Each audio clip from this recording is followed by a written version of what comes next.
Pumps and motors, they're an apparatus or machine. Pumps are used to raise and drive exhaust or compressed fluids, and they use a piston plunger or a set of rotating vanes.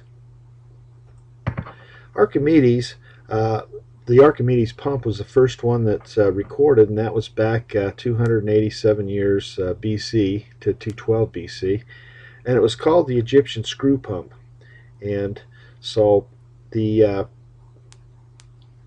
was used to pull water from the Nile River into the Nile Delta to irrigate.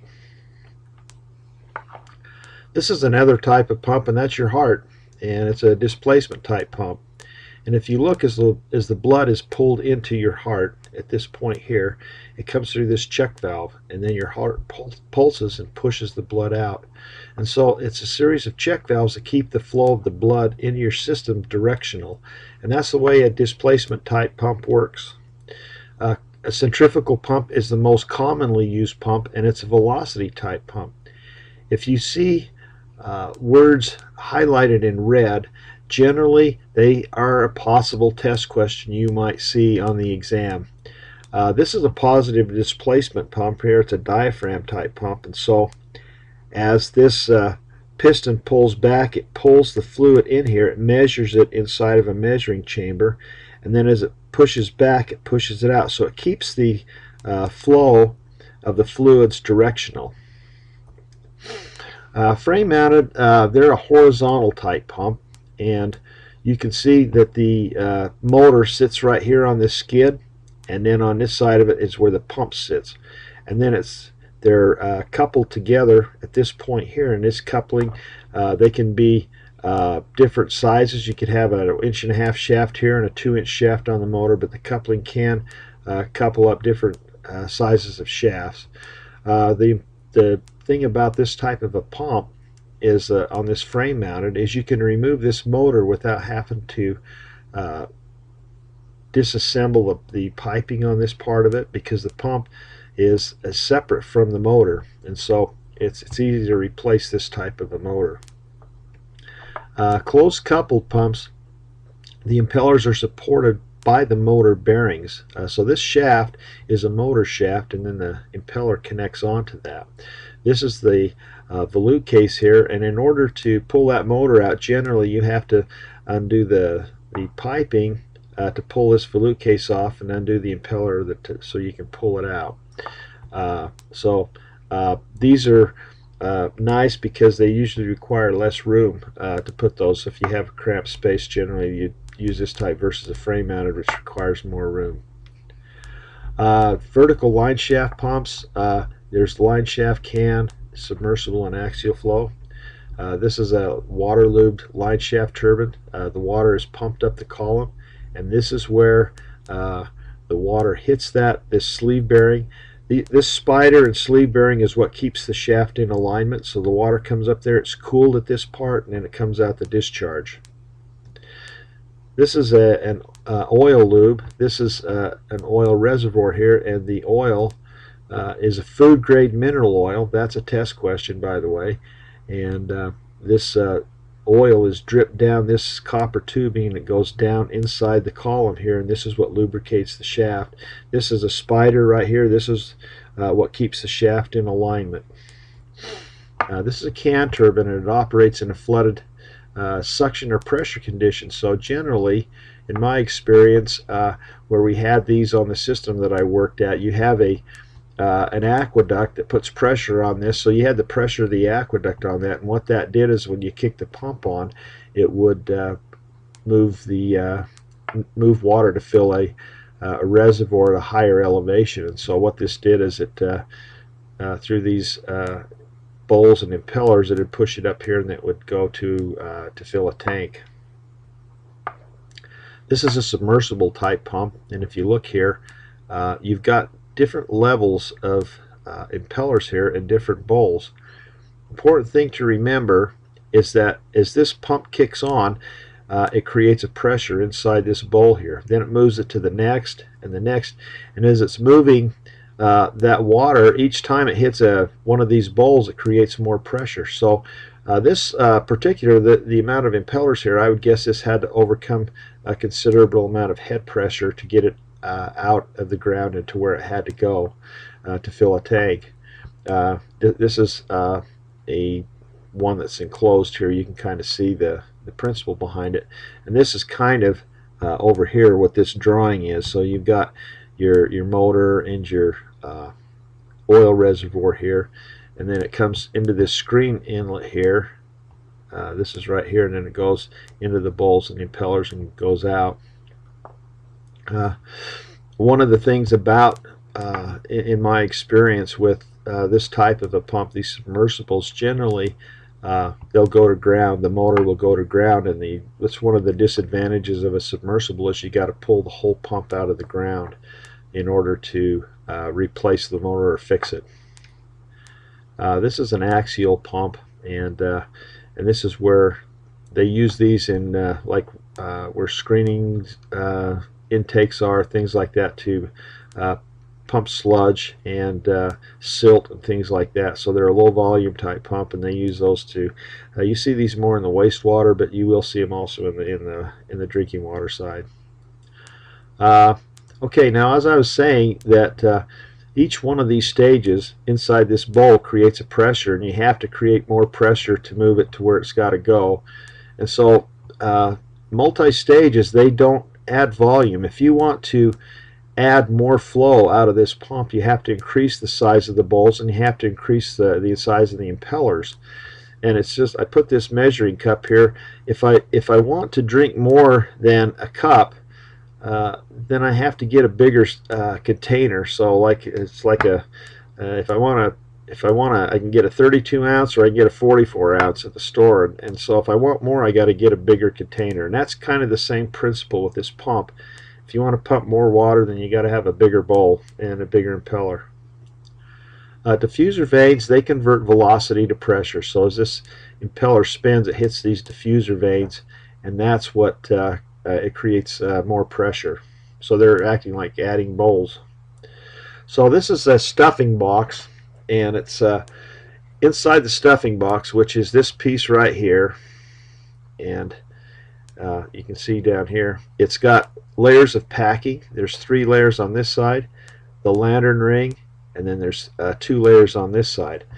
This is the packing gland, and this is what puts pressure and controls the leakage out of the stuffing box. If you use external seal water, which is water from like a clean water source, the seal water has to be set 5 psi higher than the maximum suction pressure. That is one you want to remember, because you might see that on the test. This is external seal water, and generally the reason they do that is it's when you have grit and dirty water. This clean water keeps that out of the stuffing box and keeps your packing from wearing out, and your shaft sleeve taking a beating. So it extends the life on your packing and your shaft sleeve by keeping that grit out and keeping that clean water in there. You should turn that on several minutes to make sure it's flushed out properly before you. We had one of these types of systems on a clarifier, and which was pumping dirty water, and so they put this on there to extend the life of things on your packing and your shaft sleeve. But you should flush it out a few minutes before you kick it on. You should have some type of backflow prevention on it too, especially if there's a possibility of that contamination getting back in. This is the one that's got to be set 5 psi higher, is this water here. This is where the impeller is located, inside of a vertical turbine. It's down here inside the bowl. That's your impeller right here. This is your intake. This is your screen, and it comes out and goes out the discharge. Okay, this is on a frame-mounted pump. This is where the impeller sits inside of a frame-mounted or a horizontal type pump, and you can see here the impeller is gold, and this is a frame-mounted type horizontal pump, and you can tell that because this is where the keyway is, and this is where the coupling is locked onto that shaft, and then it would couple onto an impeller over on this side of it. Pay attention to here. These are wear rings up in here. You can see the wear ring down, and they're made to wear out. This is a closed impeller, and its rotation is counterclockwise because the water is pushed off of the face of this vane, and we'll talk about that as we get into the next slides. There's three types of impellers. There's open, semi-open, and closed, and they're the heart of the pump. They're made from metal, plastic, or rubber, and the impeller eye, which is dead center on the impeller, is the low pressure side of the pump. The water's pushed away at the suction's created at the center of the impeller, and it's pushed away from the impeller by centrifugal force. This is an open impeller, and the rotation on this would be counterclockwise because it's pushing it off of this face up here. It doesn't cup it and throw it from this side of the impeller. It's pushed off of the face up here. This is the low pressure side of the pump. This is where the eye of the impeller is. This is a semi-open impeller, and this is it's got a plate on the back, a shroud they call it, and this is also you notice the vanes are exposed on the face of this, and so this part of the vane is exposed, and the water is pushed off of this side of the impeller vane here, and so this would also be a counterclockwise rotation. This one here is a closed impeller. You can see this is the impeller eye, this is the low pressure side, and this is the high pressure side off of this, and this has a shroud on the face of it and the back, so as this spins, this creates a high pressure on this side, and this is the low pressure side of the impeller. The pump rotation, like I was saying, it pushes it off of this face of the vane here, and so this would be counterclockwise. And if you look here, this is where the suction side of the pump is. This spins and it creates a high pressure, and this pushes the liquid out, or the water. This is the volute case, and we talked about diffuser vanes and how they change velocity to pressure, and this is the diffuser vanes up in here. This is a picture of a volute case that has diffuser vanes up in this part of it. And they should be primed. You should displace the air inside of a volute case. Air is an enemy to your pump, and it won't create enough suction to create a good pressure on your pumping side. So you want to try to displace. You should prime the pump, and that's displacing the air inside the volute case. Here's your wear rings. We just talked about that, and if you look here, this is where the wear ring sits on the inside of that, and this is where your low pressure side is. So as these wear rings begin to wear out, they get a space there. And remember, I said this is the low pressure side of the pump, and this is the high pressure side of the pump off of this vane. And so if you look at this, as this would wear out, you can see where this high pressure side would recirculate down into the low pressure side. Water will always follow the path of least resistance, and so that's what happens. This high pressured water goes down in here, and it circulates down inside this part of the pump. They're used to protect the volute case and impeller from wear, and they keep that water from recirculating back into the low pressure side of the pump. This is a wear ring. This one is one that is wore out. You can see where it's got this groove in here where the wear has been, and you can see where it's even cracked at that point there. This is a split case pump. This has wear rings that sit here. This is the high pressure side of the pump and your low pressure side, and as this spins around, it creates a pressure, and it acts as a restriction in here too. And if you look here, there's a layer of packing on this side, and there's a layer of packing on this side, and you can see this illustrates how you take this high pressured water, and it pumps on this side of the pump to a stuffing box with packing in it, and the same over here, it goes on to this other side, and that's what this is showing here. You can see packing here and packing here, and then they usually put a little valve on the top of this to bleed any air off the top of this, off the top of the pump, and it's common that this sometimes will develop a pocket of air as the pump sits.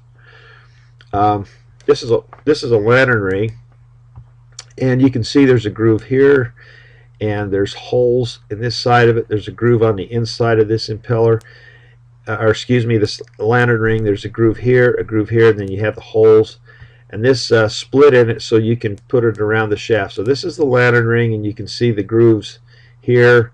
There's holes here, and what these holes and grooves and little canals do is they keep the flow of the water flowing evenly inside the stuffing box to cool this packing down. And so you can see this is where the seal water enters the stuffing box, and this is where that lantern ring sits, because you want that seal water to hit this lantern ring and then get dispersed inside the stuffing box. So this is a commonly missed test question, and the lantern ring is located where the sealing water enters the stuffing box. So just remember that for the test. This is a picture of how seal water works. This is you see this is a low pressure side here, and so any area down in here is low pressure side of the pump, and then the high pressure side of the pump is up here. So as this pumps this water from the impeller, it creates a pressure, a high pressure on this side, and that's what goes out the discharge. Well, this little sealing water here, it takes this high pressured water, comes down the sealing water, and goes into the stuffing box, which is back into the low pressure side of the pump. So it's used its own pumped water to cool the stuffing box, because you can take this high pressured water and go back into the low pressure side of the pump. That's how that works. Here's your pump bearings. This is also a frame mounted pump, and you can see on the back this is where the coupling would go, and you can see your wear rings right in here, and this is where the water enters on the suction side of the pump. The shaft is driven by the motor to turn and support the impeller. The shaft sleeve is pressed on the shaft. It's an expendable part. It's made to wear out. Here's an instance where there was no shaft sleeve. You can see where the packing cut into the impeller. These are some worn shaft sleeves. If you look here, you can see wear on this part of the shaft sleeve, and wear here. You can see where it's even worn through here.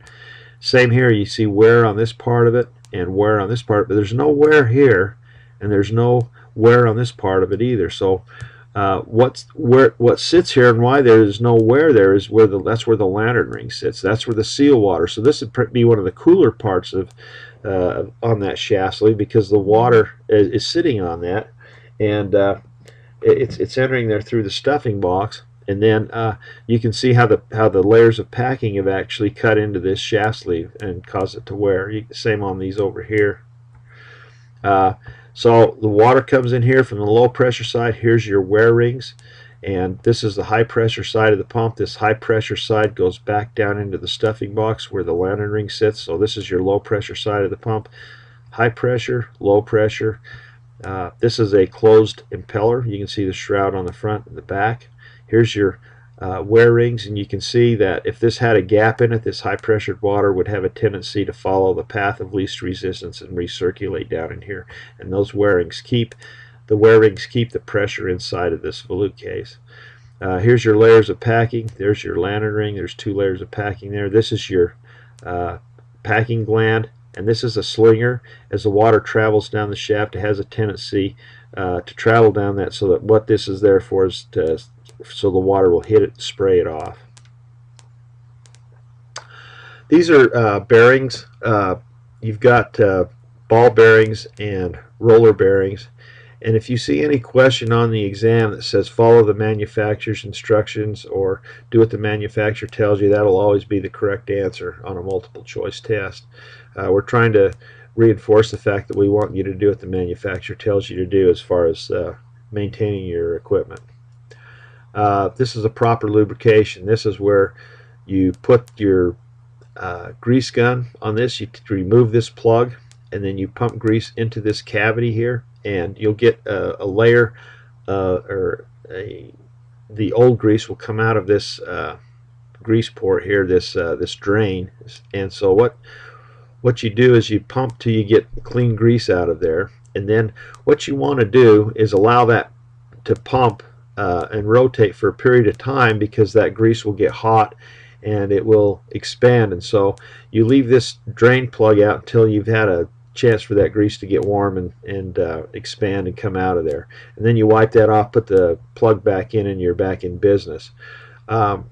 Sometimes if you're in here on this drain plug, what you want to do is when you get in here, you might want to take a little screwdriver and push it in. Sometimes that grease will get hard on the inside of there, and then you're pumping grease where this is plugged off with hardened grease. You could push that grease back into the motor housing and get it into the windings. So you can kind of see this cavity, and then you got your grease seals, and this is where your grease reservoirs sit, is down in here, and this is your relief port. This is ball bearings. You can see how the rolling element is a ball. When I was a kid, we had Steelies, and that they were old ball bearings, and they were like in your marble bag. And this is they were kind of a coveted type thing when as a kid. This is your outer ring here, and this is your inner ring, and this is a cage, and this is what keeps the rolling elements separated, so they don't collide with each other. This is a roller bearing. This has a barrel-shaped element instead of a ball.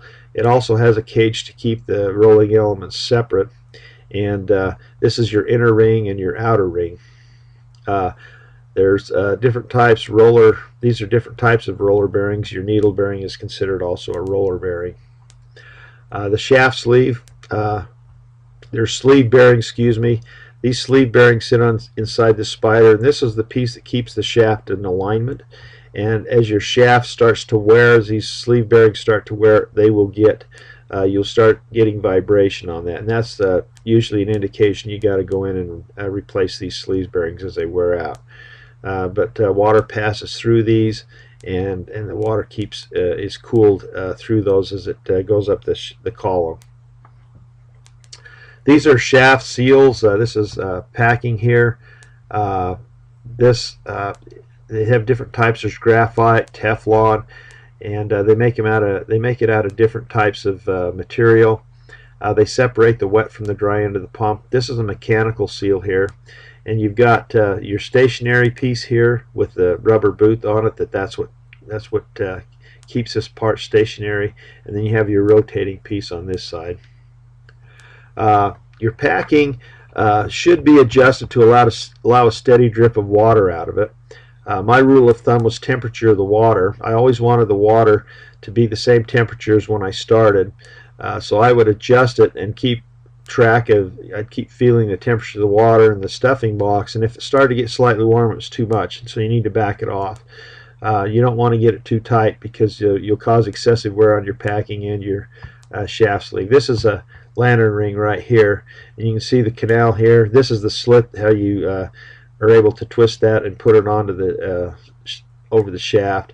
Here's your ports for the water to flow evenly on the inside of that. It does come in contact, the packing does come in contact with the shaft sleeve, and that's what causes the wear on it. There's different types of packing. Asbestos is no longer used as a packing type. Above 150 psi or 2,000 feet per minute, what you want to do is use a metal type packing, because the metal packing won't compress like some of the other ones, and if it compresses too much, then you'll cause excessive wear on your packing and your shaft sleeve. This is a picture of layers of packing inside of a stuffing box, and if you had a high pressure coming out of here, you would want to use a metal type packing, because this could compress and cause too much wear on your shaft sleeve and your packing. You always want to remove the old packing. Never stack new on top of old packing, so you want to try to remove it. You've got your you don't want to cut it straight, because then you'll get a V as it wraps around. You get excessive leakage in this area. You want to cut it on an angle, and then you want to cut it just a little bit shorter than the circumference of the shaft, so you got a place for that to leak.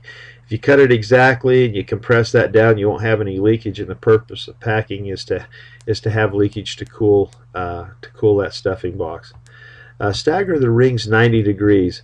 Best thing to do is you got 12, 3, 6, and 9, and that's the way to do it. Some people stagger them 180 degrees, and that's kind of a personal preference, but if you see it on the test, it's 90 degrees. You stagger the packing 90 degrees. Mechanical seals, they have two surfaces. Like I say, this is the rotating piece, this is the stationary piece. They're machined within millionths of an inch to allow just enough water to pass over those to cool them. This spring keeps tension on those surfaces, and the seal components have to match. You don't ever want to put a new part of the seal in here and leave the old part of the stationary part of the seal in the pump. You want to remove all of it and replace the whole unit. You got to be real careful with these, because if you have some dirt on your finger, or you use a rag, you could scratch these surfaces, and if you scratch them, it's pretty much you got to get a new seal. They will leak excessively if you scratch those surfaces, so you got to be real careful. A lot of times they send these with a little piece of cardboard in between the surfaces when they ship them, and you can use that to push those in so you don't get dirt from your fingers and that on them. But I didn't even take them out of the box till I was ready to install them. Mechanical seals, they're located again like inside the stuffing box over here, and again, this is a picture of a mechanical seal. You have dual seals too. There's this is a single, and this is a dual mechanical seal, a double seal. When you start it up, you want to be able to rotate the shaft by hand.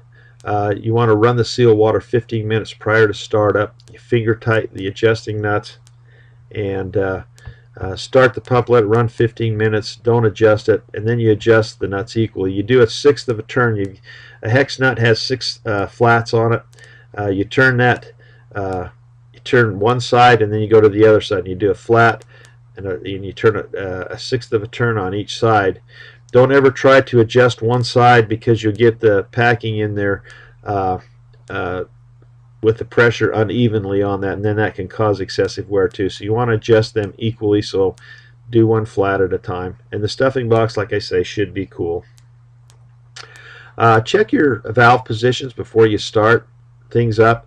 If a pump's set for an extended period of time, the best thing to do, if it's set for several months, it's just set there. Sometimes you can get the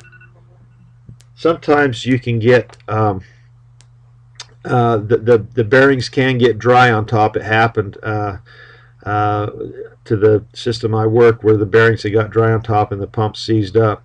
So just take your hand and twist the shaft and get the lubrication on those bearings before you start that up, because you don't want to start them dry. And check your oil levels, your amp readings once the pump is up and running, and your volt readings. Check your flows.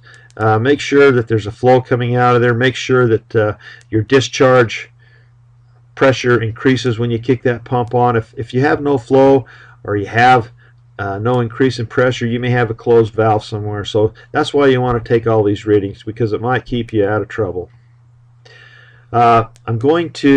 This is the slinger ring. This is the thing that keeps the water from going inside the motor. I showed those on that horizontal.